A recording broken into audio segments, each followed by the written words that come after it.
샬롬! 여러분, 오늘부터는요, 잠언의 말씀을 좀 보려고 합니다.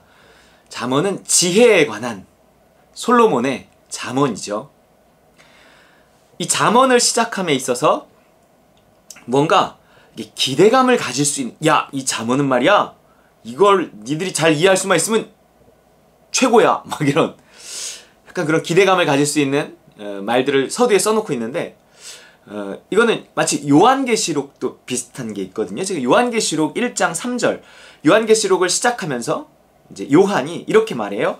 이 예언의 말씀을 읽는 자와 듣는 자와 그 가운데에 기록한 것을 지키는 자는 복이 있나니 때가 가까움이라 그랬어요. 물론 이건 성경 전체에 관한 말씀일 수도 있지만 1차적으로는 요한계시록에 관한 말씀이에요. 읽는 자, 듣는 자.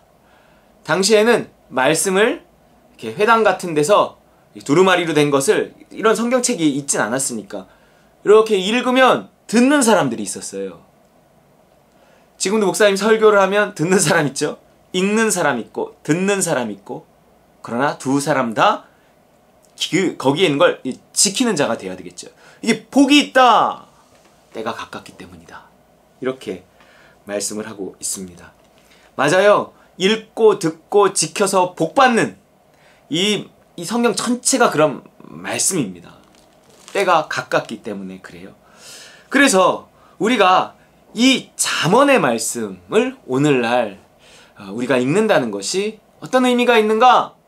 오늘은요, 그 어느 때보다도 지혜가 필요한 때예요. 때가 가깝거든요. 세월을 아껴야 되거든요. 세월을 아끼라, 때가 악하니라. 얼마 안 남았기 때문에 세월을 아껴야 돼요. 세월을 아끼는 게 뭐예요? 지혜롭게 사는 거예요. 지혜로운 선택을 해야 시간을 아끼고 세월을 아낍니다. 어리석은 선택 한 번이요, 얼마나 많이 우리 삶을 돌아가게 하는지 몰라요. 그것은 그 나름대로의 어떤 의미가 있고 훈련이 있고 뭐 거기에 따른 어떤 징계가 있으면서 남는 것이 있다 하지만, 그러나 너무 실패를 통해서만 계속 배우다 보면 나중에 우리 시간에 한계가 있는데 언젠가는 실패가 아닌 성공을 좀 해야 되잖아요. 우리가 세월을 아끼고 시간을 아껴야 합니다. 자, 우리가 잠언, 그래서 우리의 지혜, 세월을 아끼는 이 지혜를 배우기 위해선 이 솔로몬의 잠언, 그 세상에서 가장 지혜로웠던 사람이라고 하는 그 솔로몬의 잠언을 한번 우리가 이렇게 자세히 볼 필요가 있습니다. 1장 이렇게 시작해요. 6절까지. 다윗의 아들 이스라엘 왕 솔로몬의 잠언이라. 솔로몬의 잠언이에요. 심지어 세상에서 가장 역사상 지혜로웠던 사람이라고 하는 그 솔로몬 왕의 잠언이다. 기대가 되지 않나요? 이는, 이 잠언을 기록한 이유는 지혜와 훈계를 알게 하며 명철의 말씀을 깨닫게 하며, 지혜롭게 공의롭게 정의롭게 정직하게 행할 일에 대하여 훈계를 받게 하며, 어리석은 자를 슬기롭게 하며 젊은 자에게 지식과 근신함을 주기 위한 것이니. 얻는 게 많아요. 지혜 있는 자는 듣고 학식이 더할 것이요 명철한 자는 지략을 얻을 것이라. 할렐루야. 이거 봐야 되지 않겠습니까? 잠언과 비유와 지혜 있는 자의 말과 그 오묘한 말을 깨달으리라. 아멘. 이렇게 무언가 이 솔로몬의 잠언을 읽는 건 유익하다는 거예요. 요한계시록 말씀을 읽는 사람이 유익하다, 복이 있다 했던 것처럼 이 솔로몬 잠언의 기자는 잠언을 적으면서 이거를 읽으면 깨달음을 얻을 거야. 이거를 읽으면 지혜를 얻을 거야. 이거를 네가 읽고 묵상하고 그것을 네 삶에 적용할 수 있다면 너는 성공하는 삶을 살게 될 거야.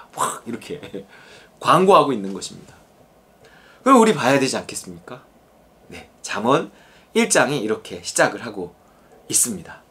자, 7절. 여호와를 경외하는 것이 지식의 근본이거늘 미련한 자는 지혜와 훈계를 멸시하느니라. 여러분, 이 잠언은요, 특별히 지혜에 관한 이야기입니다. 여러분, 우리 이 지혜가 있어야 되거든요. 이 지혜가 중요해요. 이 지혜는요, 하늘로부터 오는 지혜예요. 너희 중에 누구든지 지혜가 부족하거든. 내 좋은 머리가 아니란 말이에요. 우리 다 지혜가 부족함을 깨달아야 되는 거예요. 내 좋은 머리와 아이디어와 경험으로 이 세상 살아갈 수 없다는 사실을 깨달아야 한단 말이에요. 한번 할 수 있을 것 같거든 한번 해보세요. 뭐가 기다리고 있는가? 해볼 필요도 있어요. 잘난 척하고 똑똑한 척하고 해볼 필요도 있습니다. 그러나 항상 그 끝이 좋지 않고요. 내 한계가 오고요. 너무 힘들어지고요. 실패하고요. 성공해도 허무하고요. 이것이 인간의 지혜거든요. 그런 지혜를 말하는 게 아니지요. 하늘의 지혜가 있다. 너희 중에 누구든지 지혜가 부족하거든. 자기가 지혜가 부족하다는 사실을 깨달아야 돼요.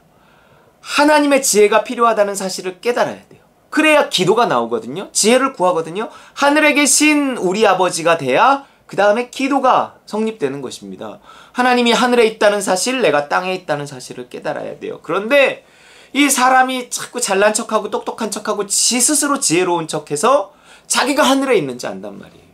그러니까 자기 지혜로 한번 살아볼 필요도 있어요. 하고 싶은 대로 한번 해봐야 된단 말이에요. 그러나 그것이 잘 안 된다고 하는 사실을, 야, 이거 잘 될 줄 알았는데 그런 일이 생길 줄 어떻게 알았어? 야, 처음에 잘 되는 것 같았는데 그런 일이 생길 줄 어떻게 이게 내 지혜로 안 돼요. 내 지혜로 안 된단 말이에요. 한 번의 지혜로도 안 돼요. 지혜는요, 끊임없이 이어지고 나를 변화시켜야지요, 살아남을 수 있습니다. 한 번의 좋은 아이디어, 금방 다른 사람이 따라합니다. 끊임없이 나를 바꿔가면서 변신해가면서 어떤 변화에 적응해가면서 살아남아야 된단 말이에요. 그런 지속적인 지혜. 그냥 좋은 아이디어 하나가 아니에요. 끊임없는 지속적인 위로부터 나는 지혜가 있다는 사실이에요. 이거를 알아야 돼요. 반짝반짝하는 걸로 안 된단 말이에요. 너희 중에 누구든지 지혜가 부족하거든. 그 사실을 알아야 되거든요. 그럼 어떻게 해야 돼요? 이제 내가 지혜가 부족하다는 사실을 알았어요. 내 아이디어로, 내 생각으로, 내 반짝반짝함으로, 내 좋은 머리로 안 된다는 사실을 알았어요. 이제 어떻게 해야 되죠? 진짜 어떻게 해야 될까요? 너희 중에 누구든지 지혜가 부족하거든. 그 다음 말, 후히 주시고 꾸짖지 아니하시는 하나님께 구하라. 그리하면 주시리라. 꾸짖지도 않고 후히 주시리라. 지혜는 하나님께로부터 오는 것입니다. 하나님이 주시는 지혜잖아요. 솔로몬이요, 하나님께 지혜를 구해서 하나님이 주신 위로부터 난 지혜로 그가 지혜로울 수 있었던 거지. 그가 뭐 날 때부터 똑똑했던 게 아니었단 말이에요. 지혜는 더더군다나 똑똑함과는 다릅니다. 앞일을 알지 못하는데 현재의 똑똑함이 무슨 소용이 있어요. 만약에 누군가 난 잘 모르겠어. 난 뭐가 어떻게 돌아가는지 모르겠어. 그런데 난 앞일을 알아. 그러면요, 나는 앞으로 일어날 일을 알아. 그러면요, 그 사람을 누가 이깁니까? 그냥 뭐지예요? 그게 지혜예요. 뭔가 앞의 일을 아는 사람을 아무도 못 이깁니다. 어떤 똑똑한 사람도 못 이깁니다. 뭐 투자를 한다, 장사를 한다, 사업을 한다, 공부를 한다, 뭐 어떤 사람도요, 앞날을 아는 사람을 이길 수 없습니다. 똑똑하면 예측은 할 수 있겠죠. 어떤 패턴을 볼 수도 있겠죠. 그래서 투자에서도 성공하고 장사에서 성공하고 사업에서 성공하고 그럴 수는 있어요. 그런데요, 그 변수가 너무 많아요. 그렇기 때문에 앞날을 아는 사람이 있다면 누구도 그를 이길 수가 없습니다. 그것이 가장 큰 지혜죠. 앞날을 아는 사람이 누구밖에 없어요. 사람 아니에요. 우리 지혜가 아니라 하나님의 지혜예요. 하나님이 앞날을 아시기 때문에 하늘로부터 오는 지혜가 우리에게는 필요하다는 것입니다. 그래서 내가 별로 똑똑하지 않아도요, 앞날을 알면요, 똑똑한 사람들을 이길 수 있어요. 내가 왜 그 선택을 해야 하는지 모르고, 심지어 그 선택을 할 때 사람들은 다 나를 향해서 어리석다, 멍청하다, 아유, 전망이 있냐? 이럴 수도 있어요. 너 그거 해갖고 뭐 먹고 살래? 이럴 수도 있어요. 그러나 그냥 마음이 와서, 그냥 믿음이 와서, 몰라, 나 그냥 할래. 그리고 나서 그 뭔가 유행에 뒤처진 것 같고 무언가 이해할 수 없는 그 일을 인내하면서 꾸준히 하다 보면요, 5년, 10년 뒤가 됐을 때 누구도 어떤 따라올 수 없는 어떤 지점에 이 사람이 이루고 그 시대가 이제 다가오고 뭔가 이러는 거죠. 사실 그게 지혜거든요. 세상을 앞설 수 있는 지혜. 그것은요, 우리에게서 나오지 않습니다. 누군가 한 달 뒤, 1년 뒤는 예상할지 몰라도 10년 뒤, 20년 뒤를 누가 예상하겠습니까? 아무리 미래학자 예상하지 못해요. 이 코로나를 누가 예상했습니까? 하나님만이 아시는 거예요. 그래서 우리는 하나님의 음성에 귀 기울이기 필요하고, 그 하나님의 음성에 귀 기울이는 거, 위로부터 내려지는 선악의 판단, 그것이 지혜라고 하는 거예요. 우리 인간이 선악의 판단을 가져오고 자기 지혜로 살기 시작하면서 에덴에서 쫓겨나서 불행이 시작된 거 아니겠어요? 그러니까 지혜란 뭐예요? 지혜를 구한다는 게 뭐예요? 다시 선악의 판단을 돌려드리고 하나님의 선악의 판단을 구한다는 거죠. 그것이 지혜. 하나님 어떻게 할까요? 우리의 판단을 그분께 맡기고 그분께 물어보는 거예요.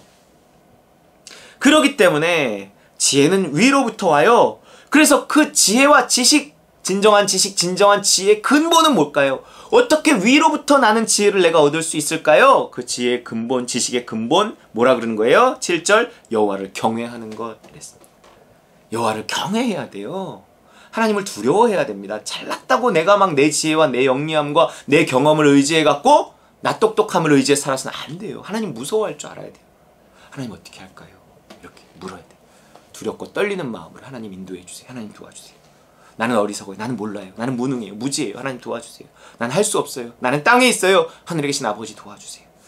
그것이 지혜를 얻는 근본이에요. 근본. 여호와 경외함이 지혜를 얻는 근본. 가장 중요한 것입니다.